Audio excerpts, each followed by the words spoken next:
Fala aí, galera, tudo bom? Vamos dar continuidade ao nosso estudo da membrana plasmática? Na última aula a gente viu como é que é a estrutura da membrana, quais são os seus elementos constituintes, qual é a importância de cada um deles, não é isso? Falamos muitas curiosidades bioquímicas. A aula de membrana plasmática ainda é uma aula muito de bioquímica, né? Agora a gente vai entender como que essas estruturas influenciam na vida de uma célula. Então, sem mais delongas, indo direto ao ponto, como é que ocorrem os transportes através de uma membrana? Como é que a membrana plasmática deixa substâncias entrarem ou saírem no interior de uma célula? O primeiro conceito que vocês vão ter que entender é o conceito de transporte ativo e o conceito de transporte passivo. O transporte ativo é aquele tipo de transporte em que há um gasto de energia, há um consumo de energia para que ele ocorra. Já o transporte passivo ocorre de forma espontânea. Vocês vão entender daqui a pouquinho por que isso, tá? Por enquanto, basta gravar essa informação e nós vamos começar pelos transportes passivos. Na aula de água, vocês lembram que eu falei sobre a agitação térmica das moléculas? Vocês viram aí uma animação em que as moléculas se agitavam e quanto mais calor eu cedia ao meio em questão, mais rapidamente elas agitavam, não é isso? Pois bem, vamos imaginar que eu tenho um recipiente de água como esse que vocês estão vendo aí, tá? As moléculas dele você pode não enxergar, mas elas estão agitando termicamente ali. Então, quando eu pingo uma gotinha de corante nesse recipiente, o que vai acontecer? Essa tinta, esse corante, vai se espalhar de forma espontânea, né? Vocês já perceberam isso do cotidiano. Mas o que está acontecendo ali na essência? Molecularmente falando, o que está acontecendo é que como as moléculas de água estão se agitando, na hora que eu jogo qualquer outra molécula ali, seja de um corante, seja de um sal mineral, seja de um carboidrato, de um açúcar, não importa, a molécula que eu jogar ali, ela vai começar a ser agitada no meio dessas moléculas de água. Lembra da permeabilidade seletiva da membrana, que eu falei na aula passada? É algo bem similar ao que acontece. Outra forma de você imaginar isso é você imaginar que eu peguei uma mesa de bilhar, cheia de bolinhas de sinuca ou de bilhar, né? E essa mesa está em cima de uma máquina que faz ela ficar agitando. Ela fica agitando ali. E aí, vamos dizer que são todas bolinhas brancas. Eu jogo 3 bolinhas vermelhas ali no centro dessa mesa. O que vai acontecer com essas bolinhas vermelhas? Elas vão começar um bate-rebate para lá e para cá, para lá e para cá, e vão começar a se espalhar. Há uma tendência dessas bolinhas se separarem. Elas estavam todas no centro, daqui a pouco vai estar uma numa ponta, uma na outra. Elas vão se espalhar espontaneamente, naturalmente. Por quê? Porque foram conduzidas pela agitação das outras moléculas ao redor. Foram conduzidas pela agitação térmica. E esse fenômeno, dentro da biologia, recebe o nome de difusão. Mas não é qualquer difusão, é uma difusão simples, porque tem uma outra que a gente vai ver daqui a pouquinho. Então, a difusão ocorre quando uma molécula que está num ambiente mais concentrado migra para um ambiente menos concentrado. Então, observe esse esquema aí. Se eu tenho muita substância, né, que eu estou chamando aí de soluto, né, lembra da definição de soluto e solvente na aula de água? O soluto, por exemplo, ele está mais concentrado de um lado do que do outro. Então, com o passar do tempo, com o agitar das moléculas, esse soluto vai se espalhar para o lado que ele está menos concentrado, de forma que a estrutura, que a solução, fique com uma distribuição homogênea daquele soluto, como vocês estão vendo nessa imagem aí. E, mais uma vez, isso acontece de forma natural, de forma espontânea. Eu não preciso ceder energia alguma ao sistema para que esse tipo de transporte aconteça. Tá, professor, já entendi, mas o que isso tem a ver com uma célula? Bom, com a célula não é diferente. Se você imaginar a membrana plasmática de uma célula, como você está vendo aí, os fosfolipídios, percebam que do lado externo existe uma concentração maior de soluto do que do lado interno. E essas moléculas estão agitando. Então, qual é a lógica? Elas vão se espalhar da área mais concentrada, que é a externa, para a área menos concentrada, que é a interna, atravessando, para isso, os fosfolipídios de membrana. Mas percebam aquilo que eu falei na aula passada. Isso só vai acontecer com moléculas que são bem pequenas e são apolares, porque elas conseguem se difundir naturalmente através dos fosfolipídios de membrana. Agora, qual é o outro tipo de difusão que pode acontecer? É a chamada difusão facilitada. Facilitada porque, o nome já diz, ela é facilitada por proteínas. As proteínas ajudam essa difusão. Então, as aquaporinas e as proteínas carreadoras que nós vimos na aula passada, elas executam essa função de transporte de substâncias de uma região em que essas moléculas estão mais concentradas para uma região que estão menos concentradas. Então imaginem, por exemplo, moléculas de glicose, que estão mais concentradas do lado externo da célula do que do lado interno. Ora, por difusão, elas entrariam espontaneamente, mas elas não conseguem atravessar os fosfolipídios de membrana. Então o que elas vão fazer? Elas vão atravessar as proteínas carreadoras, como vocês estão vendo nessa imagem aí. A proteína carreadora se liga à glicose no lado externo e joga essa glicose para o meio interno, fazendo com que as glicoses passem do meio mais concentrado para o meio menos concentrado. Continua sendo um processo de difusão, só que a proteína está ajudando. Daí o nome difusão facilitada. As aquaporinas que nós vimos na aula passada também são um exemplo. A água não atravessaria diretamente a membrana plasmática, mas pelo poro elas atravessam. Então, a proteína canal está facilitando a entrada da água. Vale ressaltar que essas proteínas carreadoras têm encaixes específicos para as moléculas que elas transportam. É aquele sistema chave-fechadura mais uma vez. Vocês vão perceber que isso acontece muito na biologia. E, como elas são proteínas, você tem que deduzir que tudo que uma proteína sofre, todo tipo de alteração que uma proteína sofre, ao haver alterações no ambiente externo, essa proteína também vai sofrer. Então, se aumentar muito a temperatura, essas proteínas vão trabalhar cada vez mais rápido, carregando moléculas para dentro, até o ponto em que essa temperatura se eleva tanto que ela vai desnaturar e vai deixar de funcionar. Vale lembrar também que existe um ponto de saturação, assim como as enzimas, né? Ou seja, o momento que eu vou dando mais soluto, mais substância para essa proteína carregadora botar para dentro, ela vai carregar mais substância. Até o limite, o quê? Físico, né? O limite de quantidade de proteínas que há na membrana plasmática. Vai chegar um ponto em que todas as proteínas vão estar carregando substância para dentro que não tem como mais carregar. Vai acontecer uma saturação. Lembra daquele gráfico de saturação? A velocidade de carregamento das substâncias vai aumentando cada vez mais até um ponto que ela estabiliza, onde todas as proteínas de membrana estão trabalhando e não conseguem mais internalizar nenhuma molécula. Agora vamos falar de um tipo diferente de fusão, que na realidade ele é conhecido como osmose. Acho que todo mundo já ouviu falar desse termo. O que é a osmose em uma célula? Bom, muitas vezes a membrana plasmática é permeável à substância, como eu falei. Muitas vezes ela não é. Então o que acontece? No desenho que vocês estão vendo aí, vocês percebem que o soluto está mais concentrado de um lado do que do outro, não é isso? Se houvesse uma difusão natural, se eu retirasse essa membrana que vocês estão enxergando aí no meio, essa membrana semipermeável, e deixasse as moléculas se difundirem, elas iriam se difundir naturalmente do meio mais concentrado para o meio menos concentrado, como a difusão manda. Mas essa membrana que existe aí é uma membrana semipermeável. Ela impede a passagem do soluto, mas não impede a passagem da água.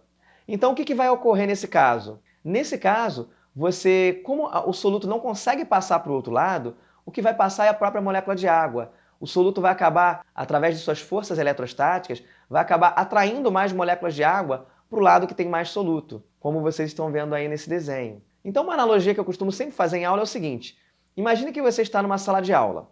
Você tem 40 pessoas, 40 alunos, e apenas 20 carteiras sobrando. Ou seja, 20 pessoas vão sentar nas carteiras e 20 pessoas vão ficar de pé, não é isso? Está errado, não está legal. Como é que as pessoas vão assistir a aula em pé? Na sala de aula ao lado, vamos dizer que eu tenho 40 carteiras e apenas 20 pessoas. Qual é a lógica que você pensa? Você fala, pô, tem 20 pessoas sobrando aqui nessa sala e tem 40 carteiras sobrando lá na outra, passa essas 20 pessoas para lá, que lá elas vão ficar sentadinhas direitinho, sem problema. E aí fica 20 carteiras com 20 pessoas aqui, 40 pessoas com 40 carteiras lá, não é isso? Parece que você solucionou o problema. Isso seria uma difusão. Só que de repente você percebe o seguinte: mas professor, aqui nessa sala de aula é ensino médio, lá na outra é ensino fundamental, são aulas bem diferentes. Pois é, eu não posso fazer com que essas pessoas vão assistir a aula lá. Então o que eu posso fazer? Eu trago as carteiras de lá para cá, de forma que eu terei 40 pessoas com 40 carteiras aqui e 20 pessoas com 20 carteiras lá. Percebe? Se as pessoas não puderam se locomover, eu trago as carteiras, levando isso para a célula. Se o soluto não consegue passar, eu trago o solvente, que é a água. Então, mais uma vez, observe essa animação aí. O lado que tem mais soluto vai acabar drenando mais água, e o lado que tem menos soluto vai ficar com menos água. Isso acontece o tempo todo no cotidiano. Então vamos ver alguns exemplos cotidianos? Para entender isso, eu preciso que vocês conheçam um novo conceito, o conceito de tonicidade. Tonicidade é o grau de concentração de uma substância, é a quantidade de soluto por solvente em uma mistura. Então, quando eu pego dois recipientes contendo água e contendo sal dissolvido neles, e um deles tem muito mais sal do que o outro, esse recipiente que tem muito sal, ou seja, ele está uma solução bem concentrada, pode ser sal, pode ser açúcar, pode ser qualquer coisa, estou usando sal como exemplo. Essa solução que está mais concentrada, ela vai ser chamada de solução hipertônica. Hiper, muito, tônica, concentrada. Já a solução que tem pouco sal dissolvido, ela vai ser considerada uma solução hipotônica. Hipo, baixo, tônico, concentração, tá? E por fim, se eu pegar dois recipientes que têm a mesma concentração de sal, eu vou dizer que esses recipientes possuem soluções que estão isotônicas, uma em relação à outra. Vamos então agora ver alguns exemplos de osmose no cotidiano para entender melhor essa questão. O primeiro exemplo é o seguinte: imagina que um belo dia de sol você resolveu ir à praia com seus amigos, você chegou lá de manhã e começou a tomar banho de mar. Ficou ali 30, 40 minutos nadando no mar e depois saiu da água. Pensa o seguinte: a água do mar ela está extremamente salgada, ela está extremamente hipertônica em relação ao conteúdo das suas células, não é isso? As suas células, por sua vez, estão hipotônicas em relação ao oceano. Então, o que a gente acabou de ver? Que quando há essa diferença de concentração, essa diferença de tonicidade, a água vai fluir sempre do ambiente mais hipotônico para o ambiente mais hipertônico, numa tentativa de igualar, de tornar ambos os ambientes isotônicos. Então é isso que vai acontecer ali. A água que está no interior das suas células vai começar a sair na intenção de igualar a concentração com o oceano. É óbvio que ela não vai conseguir igualar, mas as suas células vão tentar. E como resultado disso, quando você deixar a água do mar, depois desses 30, 40 minutos nadando, como é que vão estar as suas mãos? Completamente murchas. Significa o quê? Que você perdeu água do seu corpo em direção ao meio ambiente. Isso é um fenômeno osmótico. Um outro exemplo cotidiano bem legal é o seguinte: imagina que você foi almoçar, você está preparando aquela saladinha esperta, alface, tomate, outros legumes, enfim. E você resolveu temperar essa alface com tomate, botou ali vinagre, sal, azeite, para ficar bem saborosa. Quando você ia comer, alguém tocou a campainha da sua casa e você resolveu atender. Era um grande amigo seu. E aí vocês ficaram ali 5, 10 minutos conversando, até que você fala assim: eu preciso entrar para almoçar. E quando você entra para almoçar, vai pegar a sua salada, aquela salada linda, belíssima que você preparou, ela está toda murcha, parece que está se decompondo, né? Que está se desfazendo. Aí você fala: o que aconteceu aqui? O que aconteceu é que quando você temperou ela, você tornou o meio externo dela hipertônico, enquanto que o meio interno estava hipotônico. Por osmose, o que vai acontecer? A água vai sair de dentro desses vegetais para o exterior. Então eles realmente vão murchar. Uma solução seria pegar essa alface, por exemplo, e colocar em água destilada, porque a água destilada, por não ter nenhum tipo de sal mineral dissolvido, ela é muito mais hipotônica do que esse meio. Então ele vai ceder água novamente para essa alface vai voltar a ficar inchada, a ficar túrgida. Mas isso é um pouquinho difícil da gente constatar no cotidiano, porque ninguém tem água destilada em casa, né? Um outro exemplo bem legal é o da carne seca ou carne de sol, que é originária do Nordeste, né? No passado, muitos não tinham acesso à geladeira na região Nordeste. Então o que acontece? Quando um trabalhador rural que juntava o seu dinheiro com todo o sacrifício e conseguia comprar carne, por exemplo, para comer com a sua família, essa carne estragava facilmente. Eu não podia deixar essa carne guardada dentro de casa sem geladeira. Ela ia apodrecer, ela ia estragar. Então o que eles faziam? Eles salgavam essa carne e deixavam para secar ao sol. Percebe? O que está acontecendo? Quando você bota o sal por fora da carne, ele vai drenar essa água de dentro da carne. O meio externo vai ficar hipertônico, puxando a água para fora. E o sol vai ajudar a evaporar. Então essa carne vai ficar totalmente seca, desidratada. E a carne seca, desidratada, ela evita a proliferação de micro-organismos.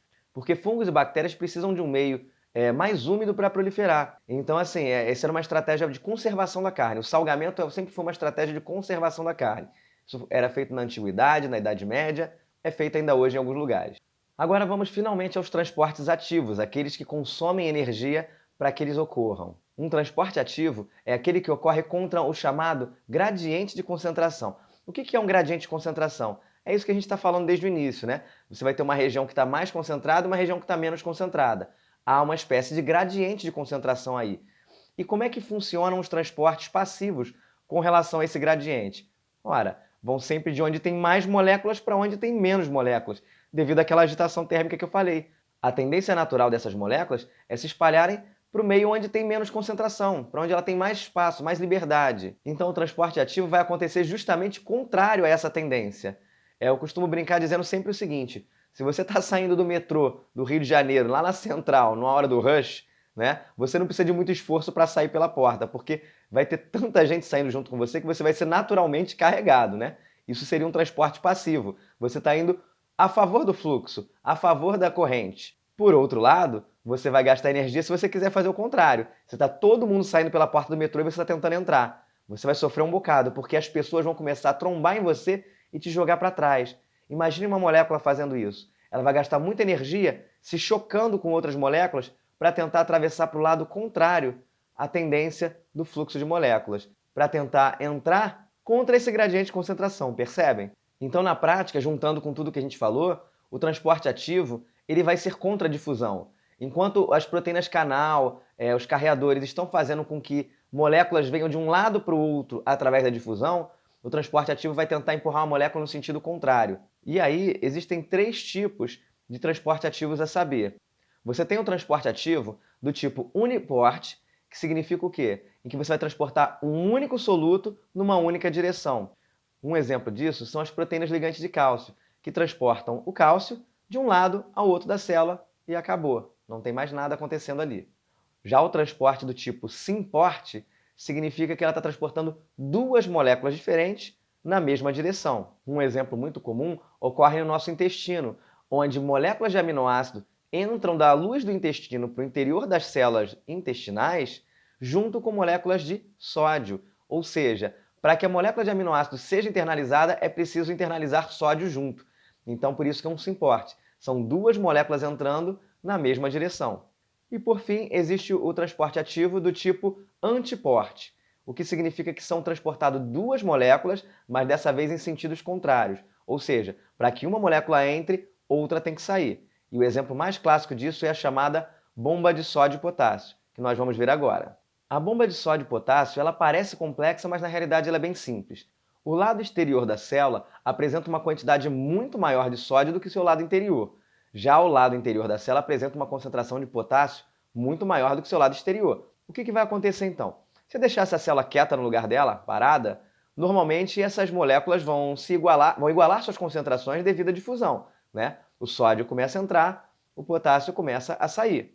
E é isso que realmente acontece o tempo todo. Essas moléculas de sódio estão entrando e as de potássio estão saindo, pelos canais, pelos transportadores. Mas algumas células do seu corpo precisam dessa concentração diferencial. A gente vai falar sobre elas mais tarde. Por ora, entenda que elas precisam que exista mais sódio do lado de fora e mais potássio do lado de dentro. Então, como é que se faz?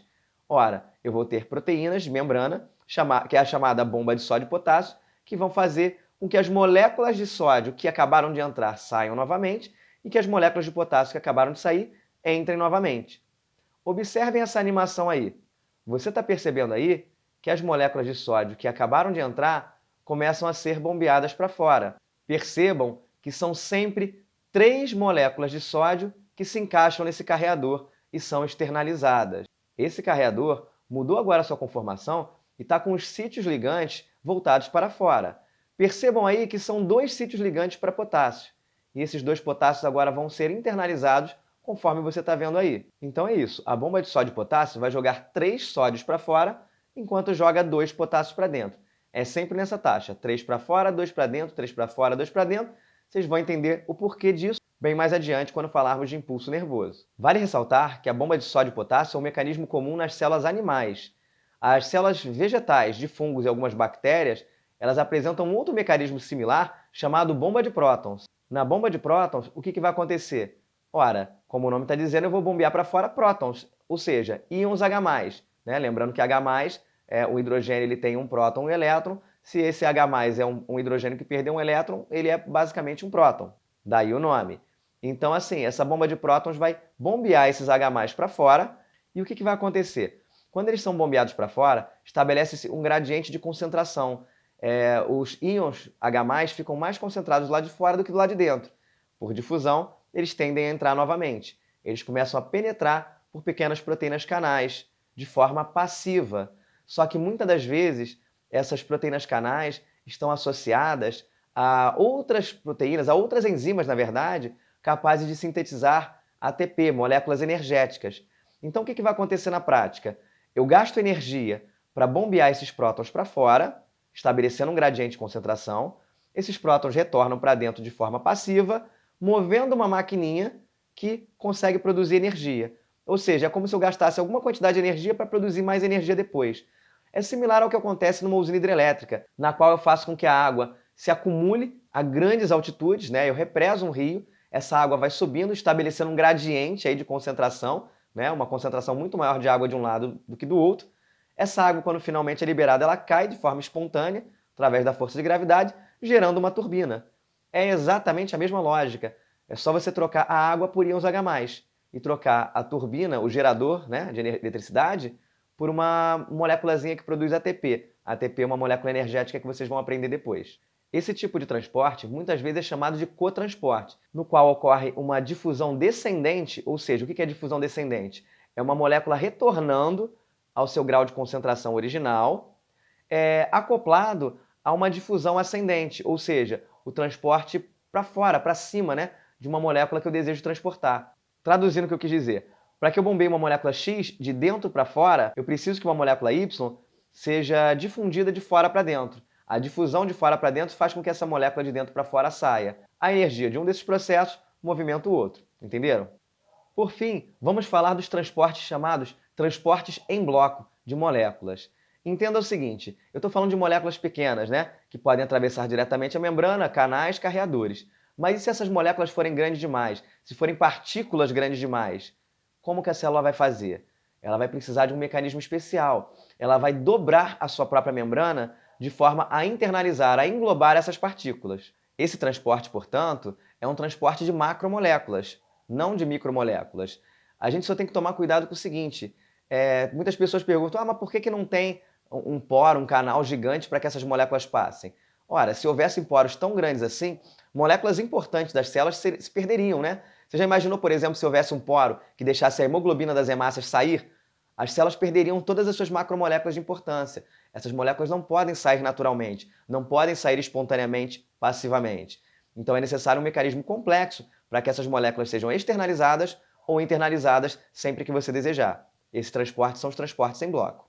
Bom, vamos aos tipos de transportes em bloco então.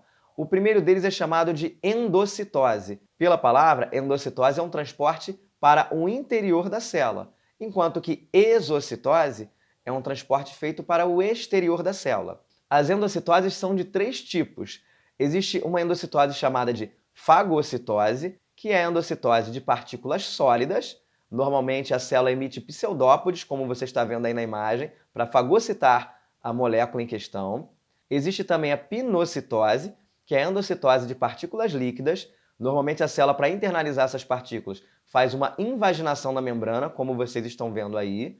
E existe a chamada endocitose mediada por receptores, como essa que está sendo mostrada aí ao lado. Qual é a função dessa última? É endocitar partículas específicas. Eu não vou endocitar qualquer coisa, porque na fago e na pinocitose, quando a membrana se dobra, ela puxa tudo que tiver ali fora ao redor da célula, inclusive moléculas que não são interessantes para a célula.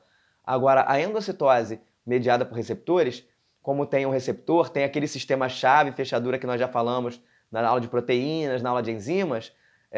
Se vocês quiserem, vocês voltem aí para ver o que é esse receptor, o que é esse sistema de chave fechadura, você vai entender melhor. Somente as partículas desejadas vão ser internalizadas. Então isso acontece muito quando uma célula, por exemplo, ela quer absorver lipoproteínas. A gente falou de lipoproteínas, né, do HDL, o LDL. Uma célula se conecta aos receptores dessas vesículas, quilomicrons, né, internaliza eles, e é um processo muito comum também na internalização de vírus, né? Os vírus, quando querem entrar nas células, eles acabam utilizando esses receptores para serem endocitados. Falaremos de vírus bem mais adiante quando falarmos de seres vivos e biodiversidade. A exocitose, por sua vez, como eu falei, é um transporte de dentro para fora. Ela vai acontecer muitas das vezes quando a célula quer excretar ou secretar alguma coisa. Ô professor, mas excretar e secretar não é a mesma coisa? Não necessariamente. Secretar uma substância significa que aquela substância ainda é útil. Ela só não é útil para aquela célula em questão. Uma célula X produz uma substância e joga para fora, que é necessário para uma célula Y. Por isso que ela jogou para fora, ela não está descartando.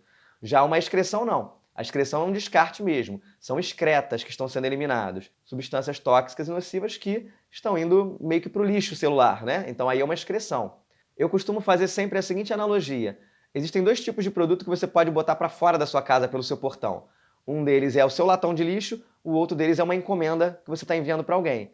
Os 2 objetos estão sendo postos para fora da sua casa, sendo que a lata de lixo contém lixo, que o lixeiro vai pegar, coletar e jogar fora mesmo. Você está excretando aquilo ali. Isso seria uma excreção. Agora, a encomenda, o correio pega e leva para uma outra pessoa. Você está enviando um presente para alguém, uma encomenda para alguém. É bem diferente de excreção. Nesse caso, a encomenda seria uma secreção. Ficou mais claro agora? Para diferenciar as secreções de excreções, nós chamamos as excreções de plasmocitose.